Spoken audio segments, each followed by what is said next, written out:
In August of 1967, a group of Chicago-based wargamers held this unofficial meeting where they gathered, hung out, and played some games. You know, what wargamers do. This was a response to their inability to travel to Pennsylvania, where an official convention was being held by the International Federation of Wargaming. One of those who attended this impromptu meeting was none other than the mastermind behind D&D, and arguably the most important figure in tabletop gaming, Gary Gygax. It was at this convention of like-minded individuals that Mr. Gygax had an idea. He was like, why don't I do this next year?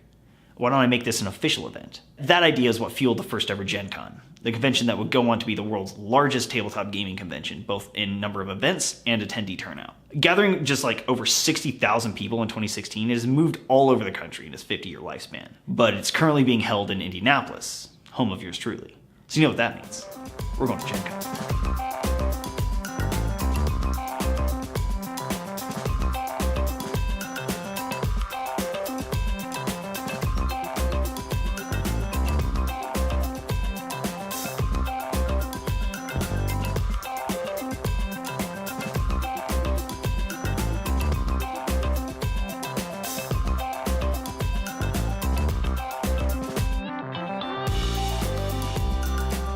Hi, I'm Hugo. I'm with Kingdom Death. This is our game, Kingdom Death Monster. It's a hybrid RPG board game. It's played cooperatively as a campaign over several game sessions.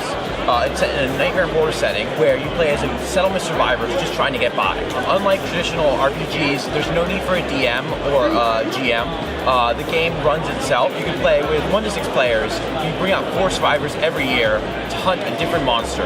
When you kill the monsters, well, hopefully kill them, you take their resources, so their guts, their hide, their bones, bring them back to the settlement and use them to craft gear, innovate, build new weapons, to hunt the next monster the next year. And every few years, a monster will come and kind of hunt you.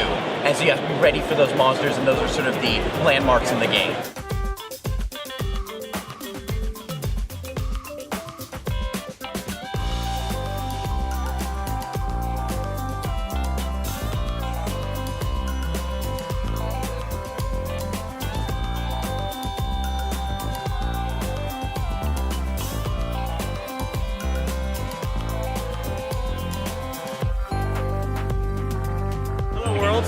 I'm Sky, and this is Drop Zone Commander here. It's a combined arm, objective-based strategy game in 10 mil scale. All of the buildings are destructible, and the main goal is that the objectives are in the buildings, and of all your forces, only the infantry can actually get in there and get the objective out. And the objectives are obviously worth more if you actually get away with them. Everything else is trying to protect your infantry and stop your opponent's infantry from getting away. Because the buildings are destructible, you can drop the buildings on enemy infantry and stop them from getting away, or you can destroy their APCs so they have nowhere to go. And there's lots of strategy.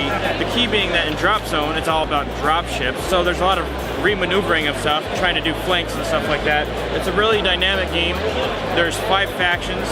So there's the UCM, which are the United Colonies of Mankind. There's the Scourge, which are brain parasites that are the arch enemy of mankind, naturally. There's the Shaltari, which are all shenanigans. They have teleportation and shields and gates and all kinds of craziness. There's the PHR, which are big battle walkers, android people, and then there's the Resistance. They're just ragtag, asymmetric warfare, like space Taliban, trying to fight everything, strap guns to a truck. They're my personal favorite. It's a quick game. Even at tournament level, it's only 2 hours long, and it's cheap and easy to get into. A full-size army is only like 150 bucks at tournament level, probably. There's a good tournament scene. The community is good. And for the 2-player starter set, you get the buildings, 2 armies, everything you need to play with for only like 100 bucks.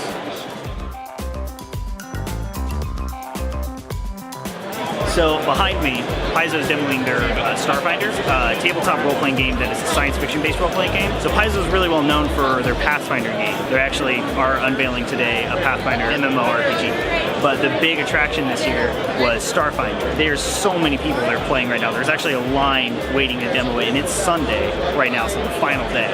So it should give you an idea of the turnout of people that came just to play Starfinder. One of the cool things, I'm going to be talking to maybe 3 people here, but one of the cool things about Starfinder is the combat. It uses both hexagonal and grid-based combat. So whenever you're in your player character and you're in combat, it's grid-based. but spaceships and like star combat is hexagonal based combat, which is insane. Like that completely changes the game when it comes to miniature combat.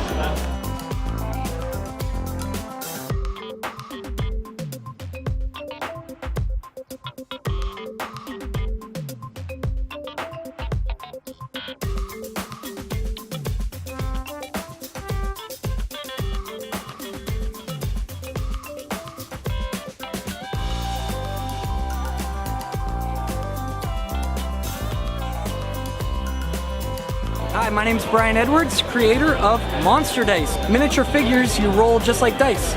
It's a great way to introduce kids to our favorite hobbies. And the way you do this is you roll these dice just like you would regular ones, and you're looking for face-up monsters. And when you roll them face up, you place them on the card. Check it out on Kickstarter, September 26th. It ends on Halloween, which is the theme of the game. Little monsters rolling through the neighborhood, trying to collect the most candy.